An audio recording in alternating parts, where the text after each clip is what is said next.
Shalom semuanya, gimana nih kabarnya di hari ini? Semoga kita tetap di dalam kondisi yang sehat ya. Oh iya teman-teman, kali ini kita akan belajar firman Tuhan bersama dari Matius 1 ayat 1-17. Tetapi sebelum itu, kita berdoa dulu yuk. Kita satukan hati, kita berdoa. Saat ini kami datang kembali kepadamu ya Allah. Kami membawa syukur dan penyembahan kami di hadapan-Mu oleh karena kasih-Mu, kesetiaan-Mu, dan kebesaran-Mu yang kami rasakan sampai hari ini. Ya Allah kami, saat ini kami rindu untuk belajar firman-Mu. Kiranya Roh Kudus yang membimbing kami untuk mampu memahami firman-Mu dan menolong kami mengaplikasikannya di dalam hidup kami. Terima kasih Tuhan, di dalam nama Yesus Kristus kami berdoa. Amin. Baiklah teman-teman, kita buka Alkitab kita dari Matius 1 ayat 1-17 dan aku akan membantu kita untuk membaca.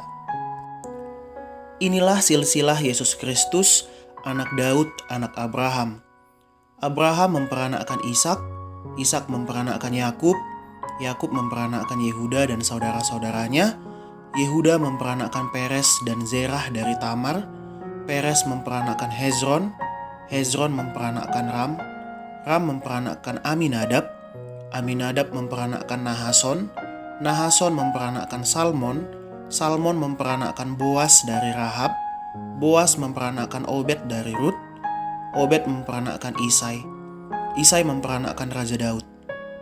Daud memperanakkan Salomo dari istri Uria, Salomo memperanakkan Rehabeam, Rehabeam memperanakkan Abia, Abia memperanakkan Asa, Asa memperanakkan Yosafat, Yosafat memperanakkan Yoram, Yoram memperanakkan Uzia, Uzia memperanakkan Yotam, Yotam memperanakkan Ahas, Ahas memperanakkan Hizkia, Hizkia memperanakkan Manasye, Manasye memperanakkan Amon, Amon memperanakkan Yosia, Yosia memperanakkan Yekonya dan saudara-saudaranya pada waktu pembuangan ke Babel.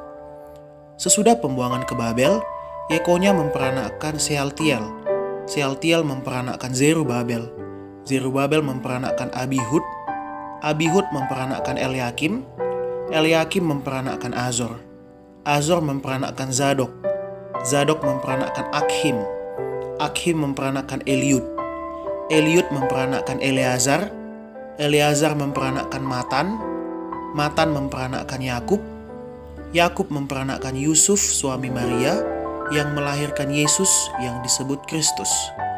Jadi seluruhnya ada 14 keturunan dari Abraham sampai Daud, 14 keturunan dari Daud sampai ke pembuangan Babel, dan 14 keturunan dari pembuangan ke Babel sampai Kristus. Kita pasti sama-sama setuju ya, kalau biasanya kalimat pembuka dari suatu buku itu sangatlah penting untuk diperhatikan agar menarik untuk dibaca. Tetapi kalimat pembuka dari Injil Matius agaknya tidak terlalu menarik, karena berbicara tentang silsilah. Tapi tahu nggak teman-teman, ternyata di dalam sejarah, silsilah mengungkapkan sesuatu yang penting dalam sebuah masyarakat, termasuk dalam bangsa Israel yang dicatat di Alkitab. Silsilah kuno bersifat selektif dan Matius memilih untuk menuliskan 42 nama saja dari nenek moyang Yesus. Ia membagikannya dalam 3 kelompok besar yang meliputi 3 periode penting dalam sejarah bangsa Israel. Yang pertama itu, dari zaman Abraham hingga zaman Raja Daud.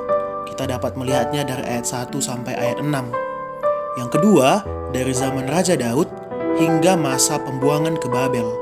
Itu dari ayat 7 sampai ayat 11. Dan yang ketiga, dari zaman pembuangan Babel hingga kedatangan Yesus. Itu di ayat 12 sampai 16. Setiap kelompok terdiri atas 14 nama. Kira-kira teman-teman mengerti nggak dengan maksud Matius ini?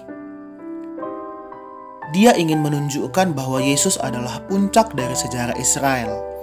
Sejarah yang dimulai oleh Allah, kini tiba pada akhir yang telah ditetapkannya, yaitu Yesus.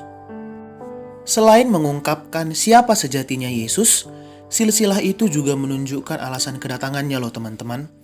Dalam daftar nama yang ditulis Matius, kita mendapati 4 nama perempuan yang tidak lazim. Matius justru gak ada mencantumkan para wanita leluhur Israel seperti Sarah, Ribka, Rahel maupun Lea. Justru Matius menuliskan nama 4 perempuan dengan latar belakang non-Yahudi.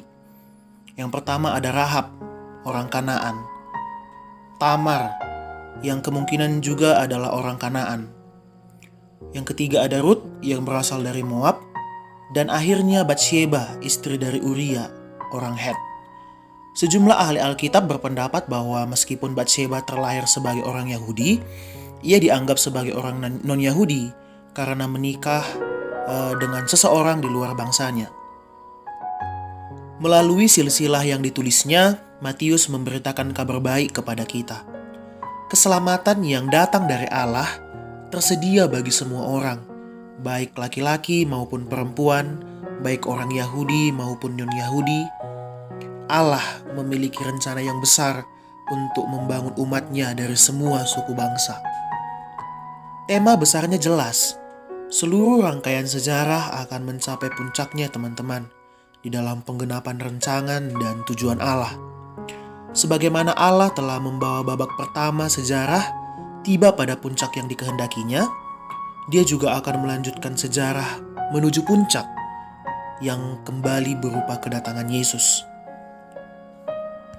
Bukankah kebenaran itu sungguh menyejukkan hati kita? Kalimat pembuka Injil Matius mengingatkan kita bahwa Allah berdaulat atas segala sesuatu.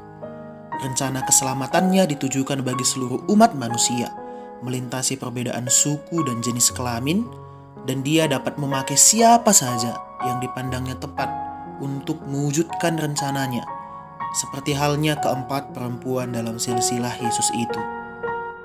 Kembali kita bersatu di dalam doa. Terima kasih ya Allah untuk firman-Mu yang mengingatkan kami tentang kebaikan Tuhan, tentang kasih-Mu yang telah menyelamatkan kami dengan tidak memandang latar belakang kami ya Allah. Dan saat ini, komitmen kami ya Tuhan, kami ingin mempercayai Engkau sebagai satu-satunya Tuhan dan Juru Selamat kami, dan kami menyerahkan diri kami sepenuhnya untuk dikendalikan oleh Tuhan. Terima kasih Tuhan, di dalam nama Yesus Kristus kami telah berdoa. Amin. Terima kasih teman-teman untuk waktunya pada hari ini, dan sampai berjumpa lagi pada podcast kita yang selanjutnya dengan episode-episode yang akan menarik. Tuhan Yesus memberkati kita semua.